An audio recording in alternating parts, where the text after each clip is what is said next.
আজকের ভিডিওটিতে আমরা কম্পিটিটিভ এক্সামের জেনারেল সায়েন্স থেকে যে সকল কোশ্চেনগুলি ফিজিক্সের আসে সেই সকল কোশ্চেনগুলি নিয়ে ডিসকাস করব। তো ফিজিক্সে এরকম অনেক চ্যাপ্টার রয়েছে যে চ্যাপ্টারগুলি থেকে জেনারেল সায়েন্সে অনেক কোশ্চেন আসে। তো আমরা সেই চ্যাপ্টারগুলিকে প্রতিদিন আলাদা আলাদা ভিডিওতে সেই চ্যাপ্টার ওয়াইজ আমরা ভিডিওতে ডিসকাস করব এবং সেখান থেকে কী কী কোশ্চেন আসতে পারে সেগুলো ডিসকাস করব এবং কিছু বেসিক পয়েন্ট যেগুলো আমরা বুঝবো। তো আজকের এই ভিডিওটাতে আমরা মহাকর্ষ বা গ্র্যাভিটেশন নিয়ে আলোচনা করব। তো প্রথমে আসি যে মহাকর্ষ এই টার্মটা এলো কোথা থেকে। এই মহাকর্ষ টার্মটা সর্বপ্রথম বিজ্ঞানী নিকোলাস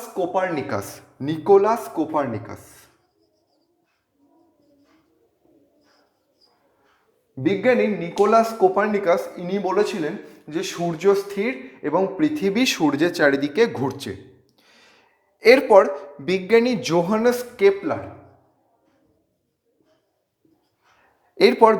জোহানেস কেপলার সূর্যের চারিদিকে সূর্যের চারিদিকে যে গ্রহগুলি ঘুরছে সেই গ্রহ সংক্রান্ত আমাদেরকে 3টি সূত্র দেন। এই সূত্রগুলিকে বিশ্লেষণ করে স্যার আইজ্যাক নিউটন সূর্য এবং গ্রহের মধ্যে ক্রিয়াশীল আকর্ষণ বলের প্রকৃতি নির্ধারণ করেন। অর্থাৎ কেপলার প্রথমে আমাদেরকে 3টে সূত্র দিয়েছিল গ্রহ সংক্রান্ত, সেই সূত্রগুলিকে বিশ্লেষণ করে অ্যানালিসিস করে নিউটন সেই গ্রহ এবং সূর্যের মধ্যে যে ক্রিয়াশীল আকর্ষণ বল, সেই বলের প্রকৃতি কীরূপ, সেই বলের মান কত হয় সেই সম্পর্কে একটি ধারণা দেন এবং কয়েকটি নিয়ম প্রতিষ্ঠা করেন। এই আকর্ষণ বলটার নামই হলো মহাকর্ষ বল। বোঝা গেল? তাহলে কেপলারের সূত্রের বিশ্লেষণ করার ফলে নিউটন গ্রহ এবং সূর্যের মধ্যে যে আকর্ষণ বল ক্রিয়াশীল হয় সেই আকর্ষণ বলটাকে নাম দিয়েছিলেন মহাকর্ষ বল। এখন এই মহাকর্ষ সংক্রান্ত নিউটনের একটি সূত্র রয়েছে, খুবই ফেমাস সূত্র, আমরা সকলেই মোটামুটি জানি, তাও একটু দেখে নেব। এই মহাবিশ্বের যে কোনো দুটি বস্তুকণা m1 এবং m2 ভর ধরলাম, যে কোনো দুটি বস্তুকণা পরস্পরকে আকর্ষণ করে।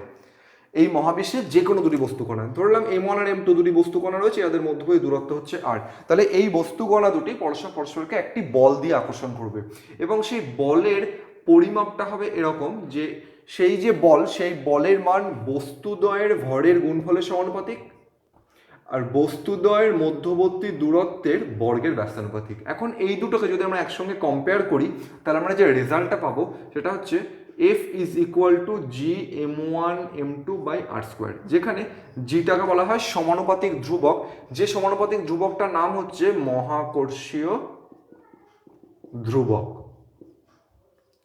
এবার পরীক্ষায় এই মহাকর্ষীয় ধ্রুবক জি, এটার মান খুব কমন একটা কোশ্চেন, এটা জিজ্ঞাসা করতে পারে, এটার ভ্যালুটা আমাদেরকে মুখস্থ রাখতে হবে 6.67 ইন্টু 10⁻⁻11। এটা হচ্ছে এসআই সিস্টেমে, তাই এটার ইউনিট লিখবো নিউটন মিটার স্কোয়ার kg⁻²। আর সিজিএস সিস্টেমে হচ্ছে 6.67 ইন্টু 10⁻⁻8 ডাইন সেমি স্কোয়ার g⁻²। তাহলে এটা হলো জি এর কনসেপ্ট, জি যেটাকে বলা হয় মহাকর্ষীয় ধ্রুবক। এবার আমরা দেখব যে এই যে দুটি বস্তু পরস্পরকে আকর্ষণ করছে নিউটনের মহাকর্ষ সূত্র অনুযায়ী, তাহলে এই দুটি বস্তুর মধ্যে এখন যদি এরকম হয় যে এই দুটি বস্তুর মধ্যে একটি বস্তু হলো পৃথিবী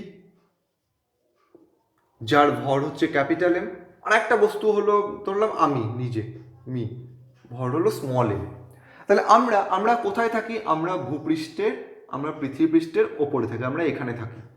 তাহলে আমরা যে পৃথিবী পৃষ্ঠে থাকি এবং পৃথিবীর কেন্দ্র থেকে আমাদের দূরত্ব কত r, তাহলে আমাদের ওপর পৃথিবী, আমি যার ভর কিনা স্মল এম, তার উপর পৃথিবী যার ভর কিনা ক্যাপিটাল এম কত বল প্রয়োগ করছে, কি ফর্মুলা? তাহলে F is equal to G mm by r square. এই আমাদের উপর পৃথিবী এই যে আকর্ষণ বলটা দিচ্ছে, যার ভ্যালু কিনা gmm বাই r স্কোয়ার, এই আকর্ষণ বলের দরুনই আমাদের মধ্যে ওজনের সৃষ্টি হয়, ওজন বা যেটাকে আমরা ইংরেজিতে বলি ওয়েট। এই ওয়েটের কনসেপ্টটা কিন্তু এই মহাকর্ষ সূত্রের এখান থেকেই আসছে।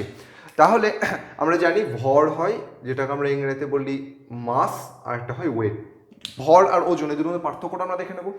ভর আর ওজনের মধ্যে আমরা যেটা এক্সপিরিয়েন্স করি সেটা হচ্ছে ওজন। যেমন ধরুন এই ডাস্টারটি রয়েছে, তাহলে এই ডাস্টারটিকে যদি আমি তুলতে চাই তাহলে এখন আমাকে বল প্রয়োগ করতে হবে। তাহলে এই ডাস্টারটিকে তুলতে চাইলে যেটা আমি এক্সপিরিয়েন্স করছি, এই ডাস্টারটিকে ওপরের দিকে পুল করার জন্য বা লিফট করার জন্য, তোলার জন্য আমাকে যেটা এক্সপিরিয়েন্স করতে হচ্ছে, আমি যেটা এক্সপিরিয়েন্স করছি সেটাই হচ্ছে ওজন। ঠিক আছে? আর এই ডাস্টারের মধ্যে যে পরিমাণ পদার্থ রয়েছে, ডাস্টারের মধ্যে যে পরিমাণ, এই যে ডাস্টারটা কাঠটা রয়েছে, তার নিচে পাফ রয়েছে, তাহলে ডাস্টারের মধ্যে যে পরিমাণ পদার্থ রয়েছে সেটা হচ্ছে ভর। সেই ভরটা কিন্তু আমরা এক্সপিরিয়েন্স করতে পারি না, আমরা এক্সপিরিয়েন্স করি ওজনকে। এই ওজনের সৃষ্টি হয় কীভাবে? ওজন হচ্ছে ভর এবং অভিকর্ষজ ত্বরণ, এম এবং জি। আমরা ফর্মুলা জানি W is equal to M G. ভর এবং অভিকর্ষ ত্বরণের গুণফল হলো ওজন। অভিকর্ষ ত্বরণ নিয়ে আমরা ব্যাখ্যা করবো এরপরে। তো আমরা ভর আর ওজনের মধ্যে ওজনটাকে এক্সপিরিয়েন্স করি। এখন এই ওজনটা সৃষ্টি হয় কার জন্যে? এই যে মহাকর্ষ বল যেটা পৃথিবী আমার উপর দিচ্ছে, সেই বলটার জন্যেই এই ওজনের সৃষ্টি হয়। তাহলে আমরা বলতে পারি যে এই ওজন যেটা কিনা এম জি, সেটা কার সঙ্গে সমান? সেটা হচ্ছে G M M by R square, অর্থাৎ মহাকর্ষ বল যেটা, সেটার সঙ্গে আমাদের ওজনটা সমান। তাহলে এখন এখানে স্মল এম ক্যান্সেল আউট হয়ে গেল, তাহলে small g that is equal to G M by R square. তাহলে আমরা একটা ফর্মুলা পেলাম, small g is equal to G M by R square. এবার আমরা এখানে দেখে নিই যে স্মল জিটা কি। স্মল জিটাকে বলা হয় অভিকর্ষজ ত্বরণ। অর্থাৎ কোন একটি বস্তুকে যদি কোনো একটি স্থান থেকে, এখান থেকে যদি একটা বস্তুকে ফ্রি ফল, এটা হচ্ছে ভূমি, একটা বস্তুকে এখান থেকে এরকমভাবে ছেড়ে দেওয়া হলো, অবাধে ছেড়ে দেওয়া হলো। একটা বস্তুর ফ্রি ফলিং যখন করবে, যখন ফ্রি ফল করবে, অবাধে পতনশীল একটা বস্তুর ক্ষেত্রে এই বস্তুর বেগ প্রত্যেক সেকেন্ডে যত পরিমাণ বৃদ্ধি পাবে সেটা হচ্ছে জি। সেই জন্য এটাকে বলা হয় অভিকর্ষীয় ত্বরণ। অর্থাৎ এক সেকেন্ডে বেগ বৃদ্ধি যতটা হচ্ছে, বেগ বৃদ্ধির হার যেটা, সেটাকেই বলি অভিকর্ষীয় ত্বরণ, যার ভ্যালু হয় G is equal to 9.81 metre per second square, আর সিজিএসে হচ্ছে 981 সেমি পার সেকেন্ড স্কোয়ার। অর্থাৎ যদি একটা বস্তুকে এখান থেকে ছেড়ে দেওয়া হয়, তাহলে 1 সেকেন্ড পরে তার বেগ হবে 9.81 মিটার পার সেকেন্ড, 2 সেকেন্ড পরে তার বেগ হবে 2 ইন্টু 9.81, 3 সেকেন্ড পরে তার বেগ হবে 3 ইন্টু 9.81। এই জন্যে আমরা যদি একটা দোতলার ছাদ থেকে একটা বস্তুকে ফেলে দিই আর 4 তলার ছাদ থেকে একটা বস্তুকে ফেলে দিই, দুই ক্ষেত্রে কিন্তু বস্তুটি একই বেগে মাটিকে স্পর্শ করবে না। যখন আমি 4 তলার ছাদ থেকে একটি বস্তুকে ফেলবো, সেটি কিন্তু বেশি বেগে মাটিকে স্পর্শ করবে, আর যখন দোতলার ছাদ থেকে একটা বস্তুকে ফেলবো তখন সেটি কম বেগে মাটিকে স্পর্শ করবে। কারণ 4 তলার ছাদ থেকে পড়তে বেশি সময় লাগবে, আর যতক্ষণ শূন্যে থাকবে বেগ তো বৃদ্ধি পেতেই থাকছে, আর দোতলার ছাদ থেকে পড়তে কম সময় লাগবে, তাড়াতাড়ি পড়ছে, তাহলে সময় কম লাগবে, বেগটাও কম বৃদ্ধি পাবে। ঠিক আছে, বেশ। তাহলে আমরা দেখে নিই এই যে অভিকর্ষজ ত্বরণ জি, যেটার ভ্যালু হচ্ছে জিএম বাই আর স্কোয়ার, যেখানে জিটা হচ্ছে মহাকর্ষ ধ্রুবক, এম হচ্ছে পৃথিবীর ভর, আর আর হচ্ছে পৃথিবীর ব্যাসার্ধ। এখন পৃথিবীর ভর এম, এটাও আমাদের একটা রেজাল্ট যেটা মনে রাখতে হবে। পৃথিবীর ভর যার ভ্যালু হচ্ছে 5.972 ইন্টু 10⁻24 কেজি, এটি হলো পৃথিবীর ভর। আর পৃথিবীর ব্যাসার্ধ, পৃথিবীর এক্স্যাক্ট ব্যাসার্ধ জানা দরকার নেই, মোটামুটি অ্যাপ্রক্সিমেট ব্যাসার্ধ হয় 6400 কিমি। অ্যাপ্রক্সিমেট কেন বললাম? কারণ পৃথিবীর আকৃতি একদম গোলকাকার নয়, পৃথিবীর আকৃতি একটা কমলা লেবুর মতো। আমরা ছোটবেলায় ভূগোলে পড়েছিলাম পৃথিবীর আকৃতি কমলা লেবুর মতো, ওপর আর নিচের দিকটা একটু চাপা, ওটা উপবৃত্তাকার, একদম এক্স্যাক্টলি গোলক নয়। সেই জন্য আমরা একটা এভারেজ রেডিয়াস নিই পৃথিবীর, যেটা হচ্ছে 6400 কিমি বলি আমরা। ঠিক আছে, এবার আমরা দেখব এই অভিকর্ষ ত্বরণ জি, এটা কি তাহলে ধ্রুবক? তাহলে জি ধ্রুবক, এম ধ্রুবক, আবার পৃথিবীর ব্যাসার্ধ এটাও ধ্রুবক। তাহলে জি, ভূপৃষ্ঠের সব জায়গায় কিন্তু জি এর মান ধ্রুবক, কিন্তু জি এর মান কয়েকটা জিনিসের উপর ডিপেন্ড করে। তো এবার আমরা দেখব যে জি এর মান কি কি ফ্যাক্টরের উপর ডিপেন্ড করে। জি এর মান যে যে ফ্যাক্টরগুলোর উপর ডিপেন্ড করে, এবার আমরা সেগুলো নিয়ে আলোচনা করব। বেশ, তাহলে আমরা দেখে নিই যে জি এর ভ্যালু কিসের উপর ডিপেন্ড করে। বলা হচ্ছে values of G decreases with height or depth from earth. অর্থাৎ জি এর ভ্যালু যদি আমরা পৃথিবী পৃষ্ঠ থেকে, এটা যদি পৃথিবী হয়, পৃথিবী পৃষ্ঠ ব্যাসার্ধ হচ্ছে আর, এখান থেকে যদি আমরা এইচ হাইটে যাই, এইচ উচ্চতায় যাই, তাহলে অভিকর্ষ ত্বরণের মান কমবে, জি এর মান কমবে।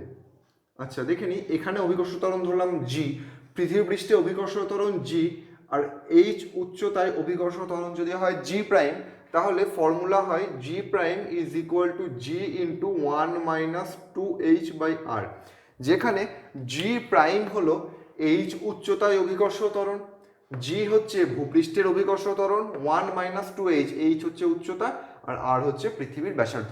তাহলে এই রেজাল্টটা থেকে বুঝতে পারছি এখানে যে ব্র্যাকেটেড টার্মটা রয়েছে, এই ব্র্যাকেটেড টার্মটার ভ্যালু লেস দ্যান 1, কারণ 1 মাইনাস সামথিং রয়েছে।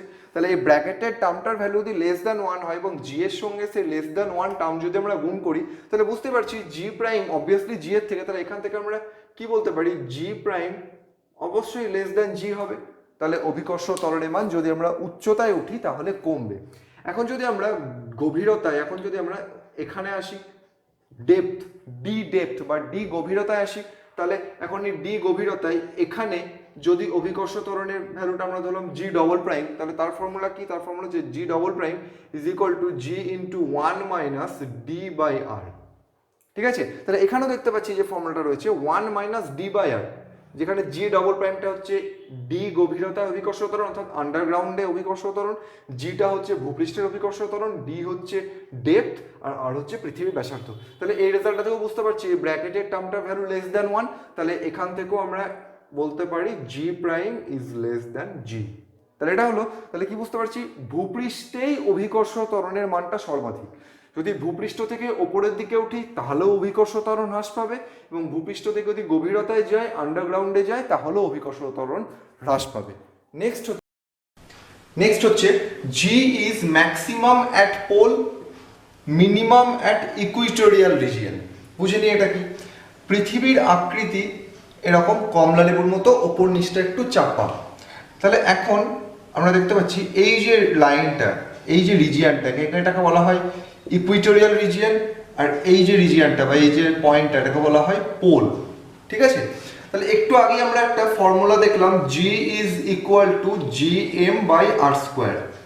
তাহলে এই ফর্মুলা দিয়ে কি বুঝতে পারছি, জি এর সঙ্গে রেডিয়াস আর এর রিলেশন কিরকম, ইনভার্সলি প্রপোর্শনাল অর্থাৎ ব্যস্তানুপাতিক সম্পর্ক। তাহলে দেখতে পাচ্ছি এখান থেকে এই ডিস্টেন্সের আর কি বেশি, তাহলে আর এর সঙ্গে জি এর সম্পর্ক কিরকম, ব্যস্তানুপাতিক। তাহলে আর যদি বেশি হয় তাহলে জি কি হবে, কম। ঠিক একই রকম ভাবে এই যে এখানে এখানে আর কম, তাহলে কি হবে, জি বেশি। তাহলে এখান থেকে বলতে পারি আমরা যে ইকুইটোরিয়াল রিজিয়ন অর্থাৎ নিরক্ষীয় অঞ্চলে যেহেতু ব্যাসার্ধটা বেশি, তাই অভিকর্ষ ত্বরণের মানটা কম। আর পোলার অঞ্চল অর্থাৎ মেরু অঞ্চলে আর এর মানটা যেহেতু কম, তাই জি এর ভ্যালুটা সেখানে বেশি। তাহলে g is maximum at pole and minimum at equatorial region. তাহলে জি আর কিসের উপর, এরপর হচ্ছে g decreases is if average speed of earth increases.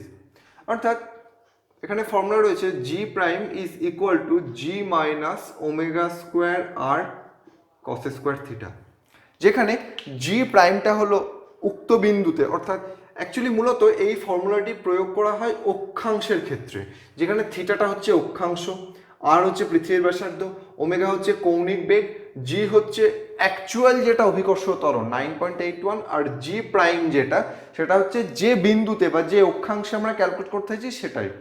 তাহলে g decreases is if average speed of earth increases, যদি পৃথিবীর এভারেজ স্পিড বৃদ্ধি পায়, অর্থাৎ পৃথিবী যদি এখন যে বেগে ঘুরছে নিজের চারিদিকে, পৃথিবীর যে মোশন, এই মোশন যদি বৃদ্ধি পায় তাহলে অভিকর্ষ ত্বরণের ভ্যালুটা হ্রাস পাবে, কারণ পৃথিবীর এই মোশন কি দিয়ে রিলেট করা হচ্ছে, ওমেগা দিয়ে। তাহলে ওমেগা যদি বেড়ে যায় তাহলে জি মাইনাস ওমেগা, তাহলে এটা যত বাড়বে এই ভ্যালুটা তত কমবে। তাহলে g decreases if average speed of earth increases. এরপর একটা ইম্পর্টেন্ট পয়েন্ট, তাহলে পৃথিবীর গতিবেগ যদি বৃদ্ধি পায় তাহলে জি এর মানটা হ্রাস পাবে, এবং আমরা দেখলাম যে এই জি এর মানের জন্যই, স্মল জি এটার মানের জন্যই আমাদের মধ্যে কিসের উদ্ভব হচ্ছে, আমরা কি এক্সপিরিয়েন্স করছি, জি এর জন্য ওজন এক্সপিরিয়েন্স করছি, যেটা W is equal to M G. এখন পৃথিবীর বেগ যদি বাড়তে থাকে তাহলে জি এর মান কমতে থাকবে, তাহলে আমাদের ওজনটাও আস্তে আস্তে কমতে থাকবে। জি এর মান যদি কমতে থাকে তাহলে ওজনের মানটাও কমতে থাকবে। এখন পৃথিবী এখন এই সময় যে স্পিডে ঘুরছে, যদি পৃথিবীর স্পিড এটা খুব ইম্পর্টেন্ট একটা রেজাল্ট। যদি পৃথিবীর স্পিড তার কারেন্ট স্পিডের 17 টাইমস হয়ে যায়, পৃথিবী এখন যে স্পিডে ঘুরছে পৃথিবীর স্পিড যদি তার থেকে 17 গুণ বেড়ে যায়, মানে 17 গুণ হয়ে যায়, 17 টাইমস অফ কারেন্ট স্পিড যদি পৃথিবী এখন নিয়ে নেয় বা পৃথিবী এখন 17 টাইমস অফ কারেন্ট স্পিড নিয়ে ঘুরতে শুরু করে, তাহলে ইকুয়েটরে অর্থাৎ নিরক্ষীয় অঞ্চলে বস্তু ভারশূন্য হয়ে যাবে। অর্থাৎ নিরক্ষীয় অঞ্চল তার মানে এই অঞ্চলে বস্তুর কোনো ওজন থাকবে না, বস্তুর ওজন শূন্য হয়ে যাবে, কারণ পৃথিবীর বেগ বাড়তে বাড়তে বাড়তে বাড়তে 17 গুণ বেড়ে গেলে জি এর মানটা শূন্য হয়ে যাবে। কোথায়? নিরক্ষীয় অঞ্চলে। ঠিক আছে, নেক্সট হচ্ছে এবার আমরা কেপলারের সূত্র নিয়ে ডিসকাস করব। এবার আমরা কেপলারের সূত্র নিয়ে ডিসকাস করব। তাহলে একটু আগে যেটা আমরা বললাম যে গ্রহ সংক্রান্ত, সূর্য এবং গ্রহ সংক্রান্ত যে সূত্র বিজ্ঞানী কেপলার আমাদেরকে 3টে সূত্র দিয়েছেন, সেই সূত্রগুলো নিয়ে আলোচনা করব। তো কেপলারের প্রথম সূত্রে বলা হচ্ছে যে যে কোনো গ্রহ সূর্যের চারিদিকে একটি উপবৃত্তাকার কক্ষপথে ঘুরছে, অর্থাৎ এটি হচ্ছে সূর্য আর এটি হচ্ছে একটা গ্রহ। তাহলে যে কোনো গ্রহ সূর্যের চারিদিকে একটি উপবৃত্তাকার কক্ষপথে ঘুরছে, একটা ইলিপ্টিক্যাল পাথে মুভ করছে, এবং সূর্য সবসময় সেই উপবৃত্তের একটি ফোকাসে থাকে। ঠিক আছে, তাহলে যে কোনো গ্রহ সূর্যের চারিদিকে উপবৃত্তাকার পথে ঘুরছে এবং সূর্য থাকে সেই উপবৃত্তের বা ইলিপ্টিক্যাল পাথ, যে উপবৃত্তাকার কক্ষপথ, সেই কক্ষপথের ফোকাসে। দ্বিতীয় সূত্র, যে গ্রহগুলি ঘুরছে সেই প্রত্যেকটা গ্রহের ইন্ডিভিজুয়ালি প্রত্যেকটা গ্রহের যে এরিয়াল ভেলোসিটি অর্থাৎ ক্ষেত্রীয় বেগ, এরিয়াল ভেলোসিটি, সেটা হচ্ছে কনস্ট্যান্ট। প্রত্যেকটা গ্রহের নিজস্ব, একটা পার্টিকুলার গ্রহের এরিয়াল ভেলোসিটি কনস্ট্যান্ট, অন্য একটা পার্টিকুলার গ্রহের এরিয়াল ভেলোসিটি, আর্থের এরিয়াল ভেলোসিটি সবসময়ের জন্য কনস্ট্যান্ট। আজকেও যা, গতকালকেও তাই ছিল, আগামীকালকেও তাই থাকবে। মার্সের বা মঙ্গল গ্রহের এরিয়াল ভেলোসিটিও আজকে যা ছিল কালকেও তাই থাকবে, পরশুও তাই থাকবে। প্রত্যেকটা গ্রহের নিজস্ব এরিয়াল ভেলোসিটি সেটা কিন্তু কনস্ট্যান্ট। 3 নম্বর হচ্ছে এই যে গ্রহগুলো সূর্যের চারিদিকে মুভ করছে, সেই মুভ করার জন্য যে টাইমটা প্রয়োজন, যে পর্যায়কাল, টাইম পিরিয়ড, সেই টাইম পিরিয়ডের স্কোয়ার সেটা হচ্ছে ওই গ্রহের সূর্য থেকে যে দূরত্ব, সেই দূরত্বের ঘনের সঙ্গে সমানুপাতিক। অর্থাৎ যে গ্রহ সূর্য থেকে যত দূরে তার টাইম পিরিয়ড তত বেশি, সূর্যের চারিদিকে ঘুরতে তার তত বেশি টাইম লাগবে। বোঝা গেল?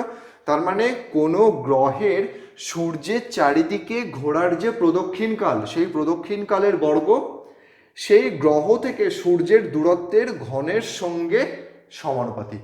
তার মানে এখান থেকে বুঝতে পারছি, এখান থেকে একটু জেনারেলাইজ করে এটাকে, তার মানে টি ভেরিজাস আর বলতে পারি আমরা। ঠিক আছে, তার মানে যদি দূরত্ব বাড়ে তাহলে সময়টাও বাড়বে। ঠিক আছে, যেমন আমরা দেখে নিই, যদি আমরা মার্সের ক্ষেত্রে দেখি, আর্থ আর মার্স এই দুটো ক্ষেত্রে যদি আমরা কম্পেয়ার করি, বা আমরা মার্কারির ক্ষেত্রে কম্পেয়ার করি, বুধ, মার্কারি সব থেকে সূর্যের কাছে গ্রহ মার্কারির সূর্যকে এক পাক ঘুরতে বা এক পাক কমপ্লিট রিভলিউশনের জন্য টাইম লাগে 88 ডেজ। মার্কারি সূর্যের এক চারিদিকে একবার ঘুরতে টাইম লাগে 88 ডেজ। ভেনাস, শুক্র গ্রহ, তার টাইম লাগে 225 ডেজ। আর আর্থ, এটা তো আমরা জানি, আমাদের কাছে এটা 1 ইয়ার 365 ডেজ। এরপরে মার্স, মঙ্গল গ্রহ 687 ডেজ। তাহলে দেখতে পাচ্ছি দূরত্ব যত বাড়ছে এদিকে কি হচ্ছে, আর বৃদ্ধি পাচ্ছে, তাহলে এদিকেও কি হচ্ছে, টিও বৃদ্ধি পাচ্ছে। তার মানে সূর্য থেকে গ্রহের দূরত্ব যত বাড়ছে তত সময়টাও বাড়ছে, পর্যায়কালটা, সূর্যের চারিদিকে ঘোরার পর্যায়কালটাও বাড়ছে। মার্কারি 88 দিন, ভেনাস 225 দিন, আর্থ 365 দিন, মার্স 687 দিন। তাহলে যখন আমরা গ্রহ সংক্রান্ত কথা বললাম, তো এই গ্রহ সংক্রান্ত আরও কয়েকটি ইনফরমেশন আমি শেয়ার করি। যেমন আমরা জানি ব্লু প্ল্যানেট এটা বলা হয় আর্থকে বলা হয় ব্লু প্ল্যানেট। ঠিক একই রকম ভাবে red red planet, red planet বলা হয় মার্সকে, মঙ্গলকে বলা হয় red planet. Green planet, green planet, green planet কাকে বলা হয় ইউরেনাস, ইউরেনাসকে বলা হয় গ্রিন প্ল্যানেট। ঠিক আছে, বেশ। এবার আমরা ডিসকাস করব এসকেপ ভেলোসিটি অর্থাৎ মুক্তিবেগ নিয়ে। মুক্তিবেগ, মুক্তিবেগ হচ্ছে যদি আমরা পৃথিবী থেকে ওপরের দিকে কোনো বস্তুকে ছুড়ে দিই, ধরলাম একটা ঢিলকে যদি আমরা ওপরের দিকে ছুড়ে দিই, তাহলে ঢিলটা কিছুক্ষণ পরে আবার আমার হাতে ফিরে আসবে। সেই ঢিলটা কিন্তু পৃথিবীর যে অভিকর্ষ বল বা পৃথিবীর যে আকর্ষণ বল, সেই আকর্ষণ বলকে কাটিয়ে কিন্তু মহাকাশে চলে যাবে না, ছুড়ে দিলে সেটা কিছুক্ষণ পরে আবার হাতে ফিরে আসবে বা পৃথিবীতে ফিরে আসবে। তাহলে কোনো বস্তুকে কত বেগে আমরা ওপরের দিকে ছুড়লে সেই বস্তুটি আর পৃথিবী পৃষ্ঠে ফেরত আসবে না, সেই বেগটিকে বলে মুক্তিবেগ বা এসকেপ ভেলোসিটি। অর্থাৎ একটি বস্তুকে একটা নির্দিষ্ট বেগে যদি ওপরের দিকে ছুড়ে দেওয়া হয়, তাহলে সেই বস্তুটি পৃথিবীর আকর্ষণ বলকে, অর্থাৎ পৃথিবী তাকে যে মহাকর্ষ বল দিয়ে টানছে, যেটাকে আমরা অভিকর্ষ বল বলতে পারি, সেটা কাটিয়ে পৃথিবীর বাধা, আকর্ষণ বলের বাধা ছাড়িয়ে চলে যাবে, সেটি আর পৃথিবীতে ফেরত আসবে না। সেই বেগটিকেই বলা হয় মুক্তিবেগ। তো এই মুক্তিবেগ অনেক সময় পরীক্ষায় ম্যাক্সিমাম খুব ইম্পর্টেন্ট কোশ্চেন জিজ্ঞাসা করে মুক্তিবেগের ভ্যালুটা কত বা রেজাল্টটা কত। অ্যাকচুয়ালি মুক্তিবেগের যে ফর্মুলা সেটা হয় √2gr। ঠিক আছে, velocity escape, escape velocity value হয় √2gr, যেখানে জিটা হচ্ছে অভিকর্ষ ত্বরণ আর হচ্ছে ব্যাসার্ধ। এবার আমরা এই সূত্র দিয়ে যে কোনো গ্রহ বা যে কোনো উপগ্রহের মুক্তিবেগ বের করতে পারি। জি, যেমন পৃথিবীর মুক্তিবেগ যদি বের করতে হয় তাহলে পৃথিবীর জি 9.8 বসিয়ে দেবো, আর পৃথিবীর ব্যাসার্ধ 6400 কিমি, যেটা মিটার ইউনিটে বসিয়ে দেবো। তাহলে আমরা পৃথিবীর ক্ষেত্রে এসকেপ ভেলোসিটি ভিই আর্থের জন্য যেটা পাবো, velocity of escape, escape velocity for earth, এটা হয় 11.2 কিমি পার সেকেন্ড। পৃথিবীর মুক্তিবেগ অর্থাৎ পৃথিবী থেকে কোনো বস্তুকে 11.2 কিলোমিটার পার সেকেন্ড বেগে যদি ওপরের দিকে ছুড়ে দেওয়া হয়, তাহলে সেটি পৃথিবীর বাধা কাটিয়ে চলে যাবে মহাকাশে, আর পৃথিবীতে ফেরত আসবে না।